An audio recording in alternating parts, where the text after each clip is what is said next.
So, as an assistant pro at Burns Park from the fall of 1973 to the fall of 1977, I enjoyed my life as an upcoming teaching professional and coach and as a tennis entrepreneur thanks to the tutelage of Mr. Larry Walton. I'm forever grateful.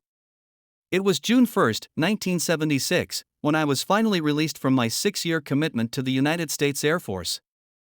I had never dreamed it was going to entail over 3,000 hours in the air, traveling over 1.3 million miles while visiting over 50 countries and 63 unique destinations on all 7 continents.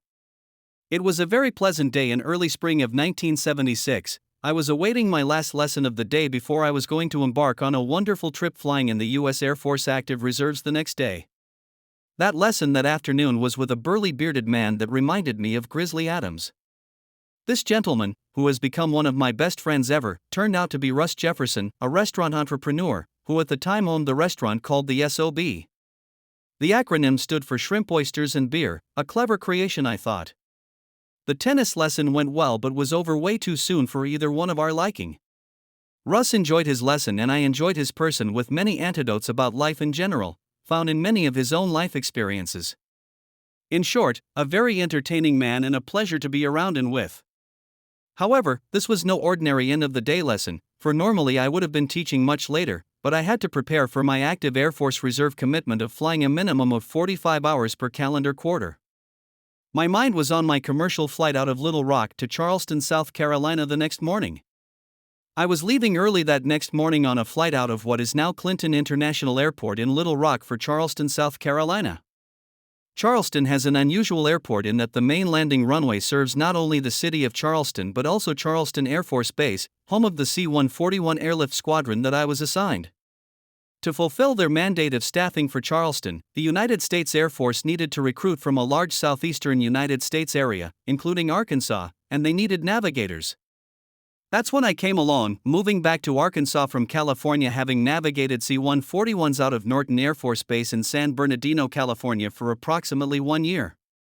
Los Angeles was where I had begun my service in the U.S. Air Force Active Reserves. My transition to Charleston from California had been no easy endeavor, for it entailed first being transferred to Biloxi, Mississippi.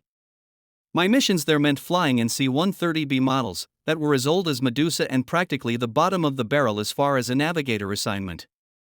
We were to fly these relics into the hurricanes in the Gulf of Mexico, much to my chagrin. Through hook and crook and some good old-fashioned luck, I managed to get transferred out of the C-130 Reserve outfit in Biloxi, back into the immensely appealing C-141s flying out of Charleston. Hip hip hooray, there wasn't a better day. There's nothing like a little good luck when you need it, and they need navigators in Charleston, and I needed the hell out of Biloxi, Mississippi. I was saved from flying in those wretched old C-130s, which didn't hold a candle to the brand new C-130H models that I had flown out of Little Rock Air Force Base on active duty. The navigation equipment in those Awad's birds was much more advanced than that of even the C-141s, but very similar, whereas the C-130B models were the equivalent of flying in the Stone Age. My flying out of Charleston began in the spring of 1974. For the missions to be flown out of Charleston, crew members needed to be flown in commercially from various cities in the southeastern United States. The crew members would arrive on one day, stay overnight in the bachelor officers' quarters on the airbase, and then leave on their missions early the next day.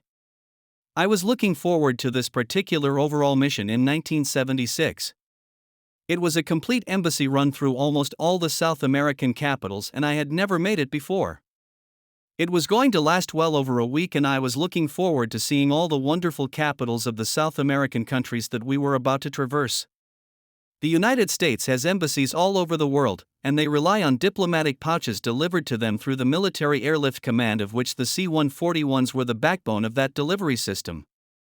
I can't remember the exact date, but it had to have been in March of 1976. I had taken a week plus a day off from teaching tennis at Burns Park Tennis Center in North Little Rock, Arkansas, to take this long trip out of Charleston Air Force Base. This mission turned out to be my last. This mission was noted to be a grueling 8 days with one 24-hour break at the halfway point. To complete this exceptional diplomatic run would require some endurance, no doubt. I had never made this run before and looked forward to an interesting yet challenging trip. We were going into Guantanamo Bay, Cuba first, then to Howard Air Force Base in the Canal Zone, which is in Panama but was considered U.S. territory. I was the navigator on these flights, and the navigator was the designated courier of the diplomatic pouches and papers. It was a leather bag, not exactly a briefcase, but it had a chain on it with a handcuff, which was put on me back at Charleston before we left. It was not supposed to get out of my sight, and I only had one emergency key to it. A diplomatic officer would meet me at the plane to relieve of the applicable diplomatic pouches designated for his or her location. All paperwork had to be signed and initialed for the exchange. It was a good system because I didn't have to go anywhere outside the aircraft with the heavy damn bag, approximately 20 kilos or 44 pounds. On active duty in Central America when I first got this duty, I was paranoid that some crazy revolutionary in one of those Central American countries was going to hack my arm off to steal the bag or briefcase, but all that had already been figured out, thank goodness. So we left Panama to hopscotch over to Bogota, Colombia for the next stop and to deliver the diplomatic bundle for that particular embassy and other relevant cargo. GPS ultimately made most long-haul cargo navigators obsolete, and the U.S. State Department rapidly expanded the diplomatic courier service that assumed the role of navigators' courier duties before GPS. They claim to have been around for over 100 years but did take over the majority of diplomatic air deliveries until the 1980s and 1990s. I know they get paid better than we navigators did simply because anything is more than zero.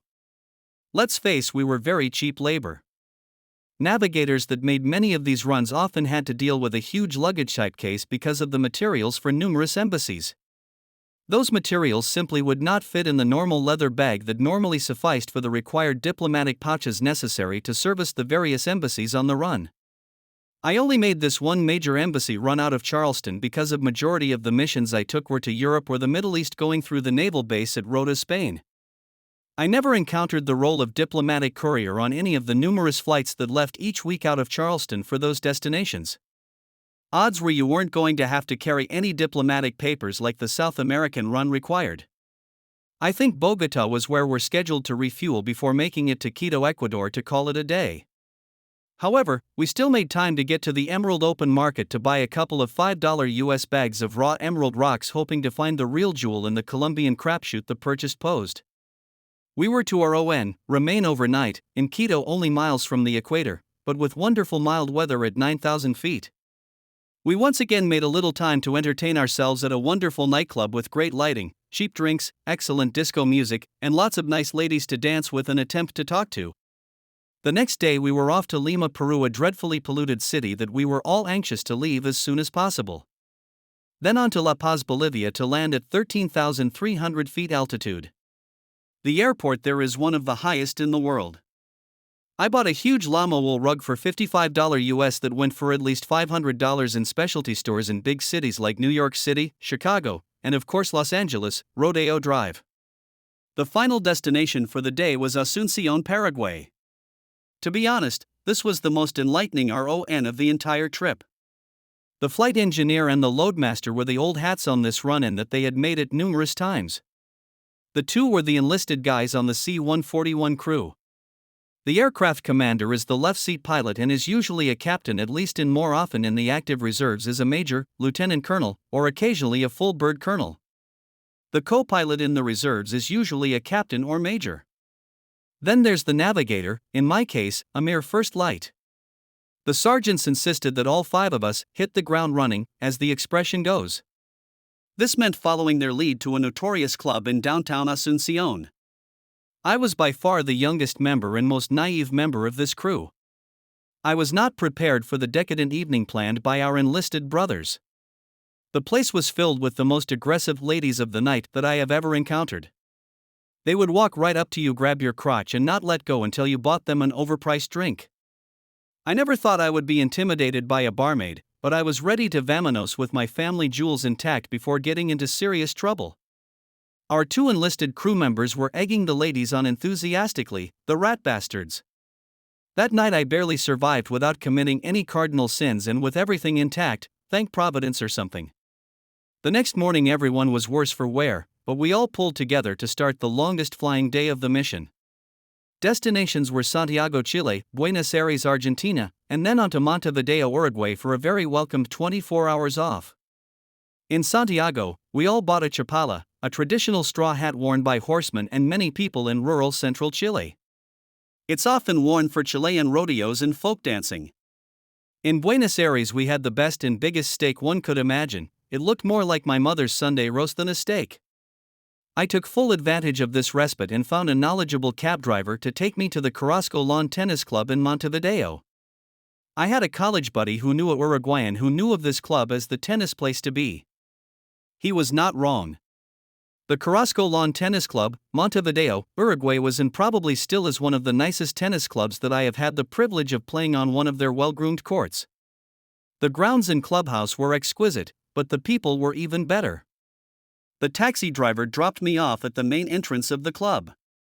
I had my 2 Dunlop Fort tennis rackets strung with Victor Imperial Gut, dressed in my best Terraline white tennis shorts and a Fred Perry cotton polo shirt.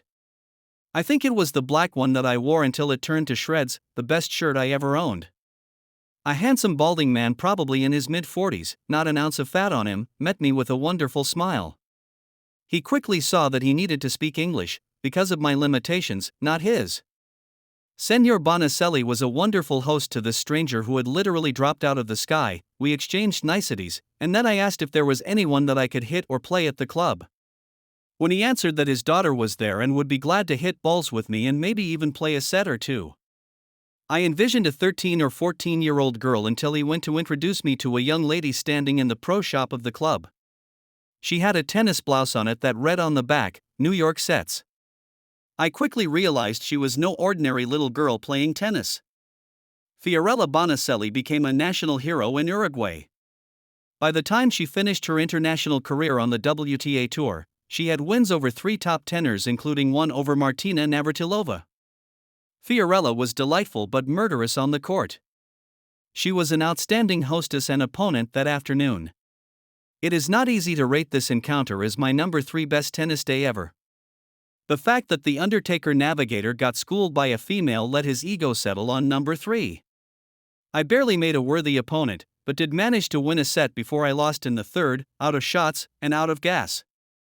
That young lady could drop shot with the very best I have ever played against, and like the US Air Force, she became very good at running my ass off, whereas the Air Force flew my ass off.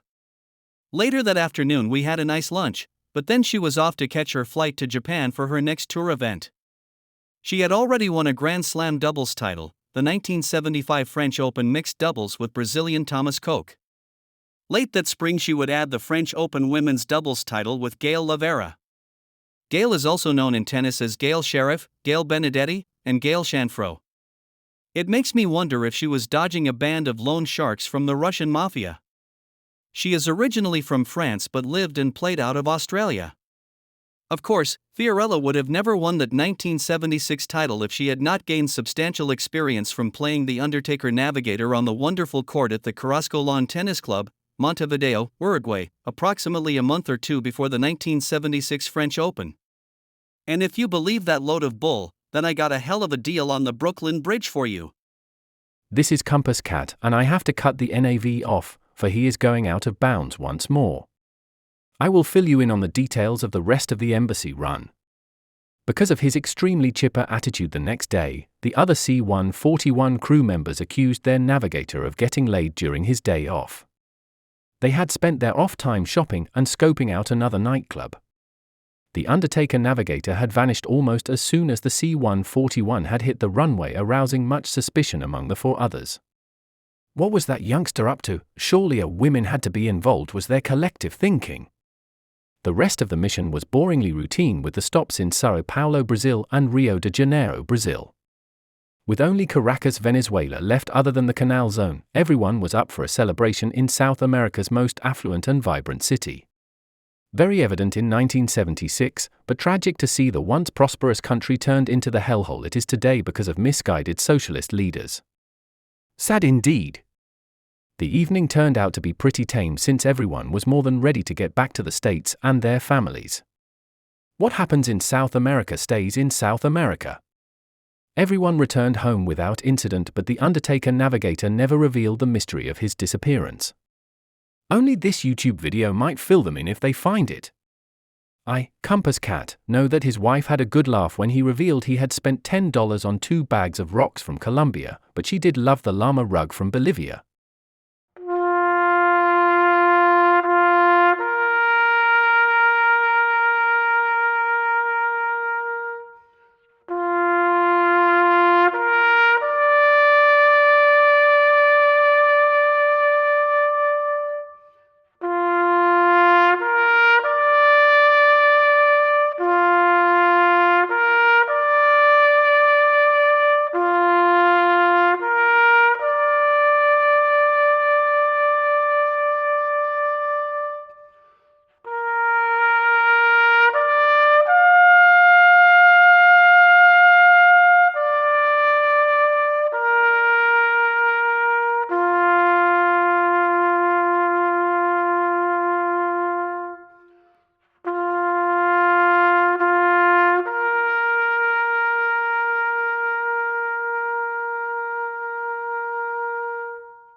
I'll be back.